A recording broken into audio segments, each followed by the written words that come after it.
மக்களே, நான் தான் உங்க அனிதா. சூப்பரான ஒரு தகவல் என்னன்னா, ஜனநாயகன் படத்தை போய் பார்ப்போமா? ஏன்னா கரூர் சம்பவத்தை பத்தின ஸ்டில் அதில் இருக்கான் போஸ்டர். அதாவது இதுக்கு முன்னாடி இருந்த நடந்து முடிந்த சம்பவங்களை எடுத்து மக்களுக்காக ஒரு விழிப்புணர்வுக்காக இப்படியெல்லாம் மக்கள் வாழ்ந்தாங்கன்னு சொல்லிட்டு அவங்களுடைய கஷ்டங்களை எடுத்து காட்டி படம் எடுத்த எவ்வளவோ டேரக்டர்ஸ் இருக்காங்க. ஆனால் லைவாக ஒரு சம்பவத்தை நடத்தி அதை ஷூட்டிங்காக கேப்சர் பண்ணி அந்த ஷூட்டிங்காகன்னு அந்த சம்பவத்தை க்ரியேட் பண்ணி சாதாரணமாக இல்லை, ஒரு உயிர் 2 உயிர் போச்சு, இந்த மாதிரி கஷ்டப்பட்டு போச்சு அப்படின்றதையே மக்களுக்கு எடுத்து காட்டணுன்றதுக்காக எத்தனையோ டேரக்டர் உண்மை சம்பவத்தை அவ்வளோ ரிஸ்க் எடுத்து ஒரு விஷயத்தை எடுத்து படமாக்கி அதோட எவ்வளோ பிரச்சனைகள் வந்தாலும் அது மக்களுக்கு எடுத்து காட்டணும், இப்படியெல்லாம் மக்கள் கஷ்டப்பட்டு வாழ்ந்துட்டு இருக்காங்க அப்படின்றத எடுத்து காட்டுறதுக்காக சினிமாக்கள் வரதை நம்ம பார்த்துருக்கோம், போய் பார்த்து அழுதெல்லாம் இருக்கும்.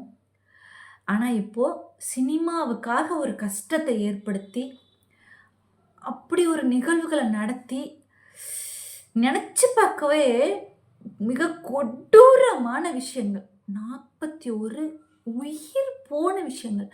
அந்த குடும்பம் அந்த பிரச்சனையிலேருந்து காசை விடுங்க, அந்த தாயை இழந்த குழந்தைகள் இருக்காங்கள்ல, அவங்களுக்கு காலத்துக்கும் அது எவ்வளோ வலிக்கும். இந்த தந்தை இழந்த குழந்தைகள் எவ்வளோ வலிக்கும், எவ்வளவு மிஸ் பண்ணுவாங்க. அப்பானால் செய்ய வேண்டிய எத்தனையோ விஷயங்கள் யார் இருந்தாலும் சரி கட்ட முடியாது. அம்மா தான் செய்யணுன்ற விஷயங்கள் அம்மா இல்லாத குழந்தைங்களுக்கு அது சரி கட்ட முடியாது. இயற்கையான மரணம், அவங்களுடைய தவறுனால நடந்த மரணம்னா அது ஒன்றுமே பண்ண முடியாது மக்களே. ஆனால் செயற்கையாக ஒரு இடத்துக்கு போய் அந்த இடத்துல ஒரு ஷூட்டிங்காக ஒரு கூட்டத்தை கிரியேட் பண்ணி விஜய் மற்றும் தாவேகா குழுவினரோட அறியாமையினால நடந்த இந்த சம்பவத்தில் நடந்த விஷயம் ரைட்டு விஷயம்லாம் நடந்துருச்சு. ஆனால் அதை கொண்டாந்து ஜனநாயகன் படத்தில் வச்சிருக்காங்க பாருங்க போஸ்டர். காலத்துக்கும் அந்த ஜனநாயகன் படத்தை பார்க்கும்போது எல்லாம் அந்த 41 உயிர் போனது காலத்துக்கும் மறையாது. காலத்துக்கும் விஜய் மற்றும் அவரோட குடும்பத்துக்கு இந்த பாவம் சுத்தியே தீரும். இப்போ அந்த குழந்தைங்க இழந்த, அதாவது அம்மாவை இழந்த குழந்தைங்களுக்கெல்லாம் இப்போ தெரியாது. ஏன்னா அவங்கள வளரும்போது ஒரு பெண் குழந்தை இருக்கான்னு வச்சுக்கோங்களேன், அம்மா இழந்த ஒரு பெண் குழந்தை, அவங்க பாட்டி என்ன தான் பார்க்கலாம், அவங்க அப்பா என்ன தான் பார்க்கலாம், அடுத்தடுத்த சமுதாயத்தில் என்ன வேணாலும் நடக்கலாம், சொந்தக்காரங்க யார் வேணாலும் பார்க்கலாம். அம்மாவுடைய தவிப்பு அந்த குழந்தைக்கு காலத்துக்கு தொடரும். அப்போ நினைக்கும், இந்த மாதிரி ஒரு படத்துக்காக ஒருத்தன் கூட்டத்தை கூட்டி அந்த கூட்டத்துக்கு தெரியாமல் நாங்களும் போய் இறந்து போயிட்டாங்க எங்கள் அம்மா அப்படின்னு சொல்லி அந்த குழந்தை, அதாவது பெண் பிள்ளைகளுக்கு அம்மாவோட தேவை காலத்துக்கும் இருந்துக்கிட்டே இருக்கணும். சரியா? அது எப்படி நம்ம பார்க்கலாம் அப்படின்னா, இப்போது நார்மலாக பொண்ணுங்களுக்கு அம்மா தான் ஃபஸ்ட்டு எதிரி.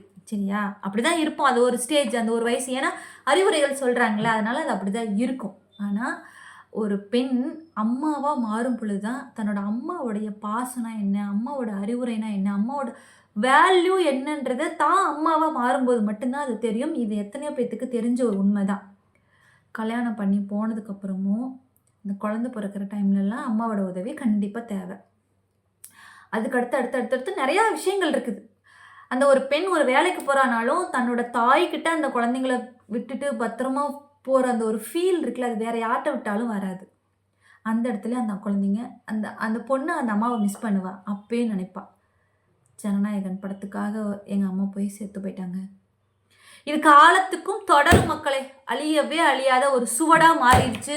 41 உயிர் போன விஷயம் இந்த உலகுக்கு நினைவுபடுத்திக்கிட்டே இருப்பாங்க. 41 உயிர் போனது காலத்துக்கும் இனி மறையாது. விஜய சுத்தியே தீரும் இந்த பாவம். பிரபஞ்சத்துக்கிட்ட இருந்து விஜய் தப்பிக்கவே முடியாது, விஜயும் அவருடைய குடும்பத்தாரும். ஆதவ் அர்ஜுனுக்கு இதில் 1000 மடங்கு பங்கு உண்டு. நன்றி, வணக்கம். உங்களுக்கு எவ்வளோ ஒரு இது இருந்தா, மனசுக்குள்ள எந்த ஒரு தைரியம் இருந்தா இந்த அளவுக்கு உங்களால பேச முடியும். ஆனா அப்ப நம்ம சொல்லலாமா தோழர், ரொம்ப கிரிஞ்சா பேசிருக்கீங்க, சும்மா உடான்ஸ் விட்டுருக்கீங்க, நல்ல டைலாக் ப்ரிப்பேர் பண்ணிருக்கப்பா, அடிக்கடி இந்த டைலாக் மறந்துருச்சுன்னு சொல்லி ஸ்கிரிப்ட் பேப்பரை பாத்தியா அப்படின்ற மாதிரி நாங்க கேட்கலாமா? இதுல அவரு வேற ஃபர்ஸ்ட் அங்கிள்னு சொல்லிட்டாரு, ஃபைனல் டச்ல தாய் மாமாவா. எங்க சார் போனாரு இத்தனை நாள் 50 வருஷமா? அந்த தாய் மாமா எங்க போனாரு? ஒரு தாய் மாமான்னு என்ன பண்ணணும்?